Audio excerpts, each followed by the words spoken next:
आज की इस तारीख में मैंने देखा, आज की इस तारीख में तकरीबन ज्यादातर 95% जो है शादियां जो हमारे घर में होती है, लड़कों की शादी होती है तो 23, 24, 25 साल की उम्र में ज्यादातर या उससे भी पार कर दिया जाता है, और लड़कियों की शादी होती है 21, 22, 23 साल की उम्र में, है ना। शायद ही कोई 20-21 में करता हो, वरना 22, 23 तो अक्सर लोग पहुंचा देते हैं।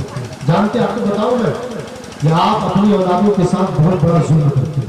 मुझे ये कैसे बताता हूँ आपको, मैं ऐसे वैसे नहीं बोल के चला गया बस। अल्लाह तबारक व तआला ने आपको अगर बेटी अता की है और वो हद बुलूगत तक पहुंच गई है, यानी कि उसकी उम्र 13, 14, 15 साल की हो गई है, अब उसके बाद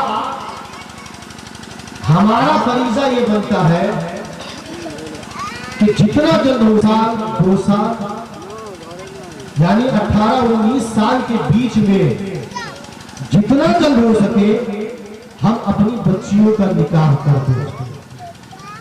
इस बुनियाद पर ये बात बोल रहा था आपको।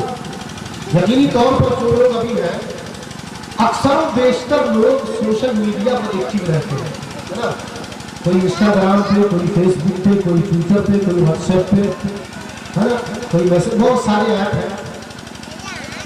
अक्सर बेशतर लोग सोशल मीडिया पर एक्टिव रहते हैं, और चंद लोग ऐसे भी होते हैं जो अखबार भी पढ़ा करते हैं।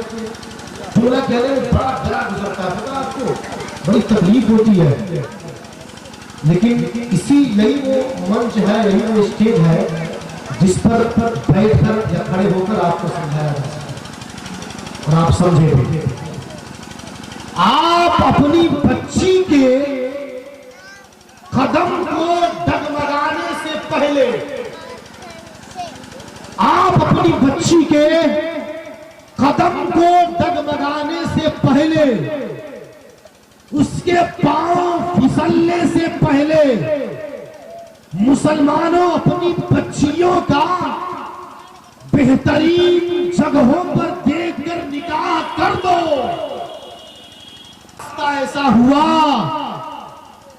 कि आपके बच्चियों के पांव फिसल गए, आपके बच्चियों के कदम डगमगा गए, तो यकीन माने आपकी बच्ची जिस गुनाह में, जिस शर में मुब्तला होगी, उसके मुकम्मल जिम्मेदार वो वालिदैन होंगे, उसके मुकम्मल जिम्मेदार 100% जिम्मेदार उसके वालिदैन। बेटा हद बुलूगत तक पहुंच गया है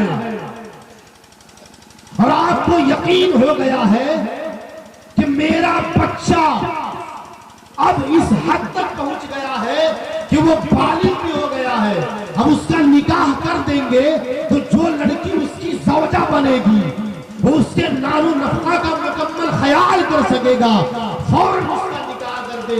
उसके कदम अगर डगमगाए, मुकम्मल जिम्मेदार, मुकम्मल गुनहगार, 100% तमाम गुनाहों का बोझ उसके बाप, उसके माँ, और अगर वो लड़की जिसका भाई बड़ा हो तो उस लड़के के भी तमाम के तमाम गुनाह उन तमाम लोगों के सर पे लाद दिया जाएगा, है ना। बच्ची ने जो गुनाह किया वो गुनाह का उसका मामला होगा, हमने थोड़ा यहाँ वहां कर दिया, हमने थोड़ा ध्यान न दिया, हमारा थोड़ा मामला नहीं, ऐसा नहीं है।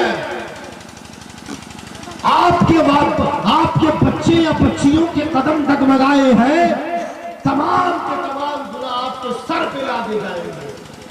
किस दिमाग में, किस ख्याल में जी रहे हैं। आज तो लोगों ने फैशन बना लिया, पता है क्या है, फैशन बना लिया कि हमारा घर सबसे पहले बेहतरीन होना चाहिए। नाम नफ्का का मतलब ये होता है कि जो लड़की जिस लड़के के निकाह में आए, उसकी ज़ौजा बनेगी, उसके सर पे जो है बस छत का इंतजाम होगा। छत का मतलब ये नहीं कि पक्का होना चाहिए, वो अच्छा खासा 10, 15, 20 हजार, 25 हजार का महाना कमाने भी लगता है, ना के फजल से वो कमाने भी लगता है। क्या लगता है आपको वो 20,000 का महीना कमा रहा है, वो जिस लड़की को निकाह मिलाएगा उसके नाम रखना का इंतजाम नहीं कर पाएगा? क्या लगता है आपको? जो साहिब है वो साहिब अकल हम बताने की कोशिश करें। क्या लगता है आपको जो लड़का 15,000 20,000 का महीना कमा रहा है, क्या वो जिस लड़की को लाएगा उसके नाम रखना का इंतजाम नहीं कर पाएगा? कर पाएगा ना? अगर आपने ये सारी चीज जानने के बावजूद अपने बच्चे को आवारा की तरह छोड़ दिया है, अपने बेटों के और जिस तरीके का चाहे जैसा चाहे वो लोगों के साथ बर्ताव करता रहे, यकीन जाने उसके तमाम गुनाहों का बोझ आपके सर पे है। हाँ, एक और बात मेरे ध्यान में आई, चंद ऐसे लड़के, चंद ऐसे बच्चियां भी होती जो हिम्मत करके अपने वालिदैन से ये कह गुजरती है कि ऐ मेरे वालिदैन मुहतरम, आपका बेटा आपके सामने कुछ अर्ज कर रहा है कि मैं शादी करने की ख्वाहिशमंद हूँ, मैं शादी करने का ख्वाहिशमंद हूँ, आप मेरे लिए लड़के का इंतजाम करते, आप मेरे लिए लड़की का इंतजाम करते। अब उसके बाद क्या होता पता है? उनके वालिदैन जो है आप बाबूला अपने जो है वो बच्चा कहता है कि मेरे वालिदैन मुझे अपने ऊपर इतना भरोसा हो गया है कि मैं जिस लड़की को लाऊंगा उसके नाम नफा का इंतजाम कर दूंगा। उसके वालिदैन कहते हैं बेटा ठीक है, तेरा कहना सही है, लेकिन पहले घर तो बना ले। कहते बेटा ठीक है, तेरा कहना सही है, पहले घर पे तो छत डाल दे, पहले प्लास्टर तो करवा ले, पहले टाइल्स तो लगवा ले।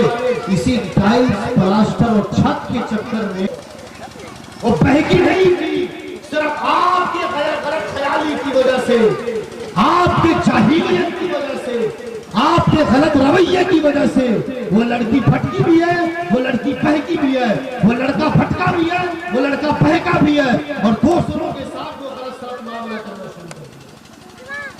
सिर्फ आपकी वजह से, आपके कम अकली की वजह से या फिर आपकी जाहिलियत की वजह से, है ना? वो रास्ता भी इख्तियार कर रखते थे।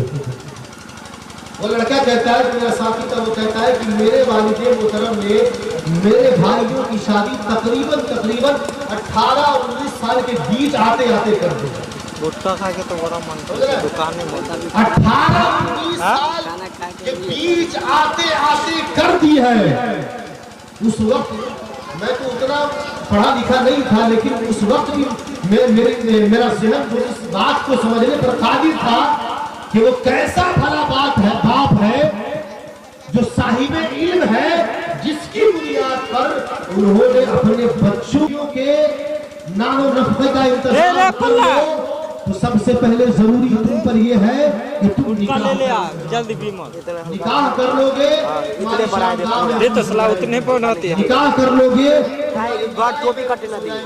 आजकल के लड़के ले ले जो और ऐसे जो है वो सदरी कोट वगैरह पहन लेंगे और उसके बाद वो मोटरसाइकिल में बैठ जाएंगे और 70-80 के स्पीड में वो लड़कियों को देख कर भागना शुरू कर देंगे। पता आपको, ये आंखों देखी बात बता रहे है ना, आंखों देखी बात। यही वो नाजुक वक्त होता है जब आपके बच्चों के कदम फिसलने शुरू होते हैं। वो लड़कियों को देखकर जब वो उसके चलने का तरीका, उसके बोलने का तरीका बदलना शुरू हो जाता है, अब उसके कदम फटकने शुरू हो गए हैं, अब उसके कदम डगमगाने शुरू हो गए हैं। पकड़ो उसके हाथ को और निकाह जैसे मुकद्दस बंधन में उसे बांध दो। न वो किसी को देखेगा, न उसकी निगाह भटकेगी, न वो किसी को देखेगा, न उसकी शर्मगाह भटकेगी, है ना? लड़कियां देखने जाया करती है ना, देखा कीजिए, हाँ 2-4 देखो, 10 देखे, पसंद आए तो निकाह, पसंद जरूरी है ना, पसंद आए तो निकाह करे, अच्छी बात है। लेकिन हाँ, जो लड़की आपको समझ में ना आए उसके बारे में कम से कम ऐसा तो न बोला कीजिए कि हाँ उसकी नाक जुड़ी है जिसकी बुनियाद पर मुझे समझ में आए, उसके दांत निकले जिसकी बुनियाद पर मुझे समझ में आए, उसके आँख पर तिरछे हैं जिसकी बुनियाद पर समझ में आए। अल्लाह तबारक व तआला मुसव्विर है ना, अल्लाह मुसव्विर है ना, हर सूरत हर तस्वीर उसी ने बनाई है ना।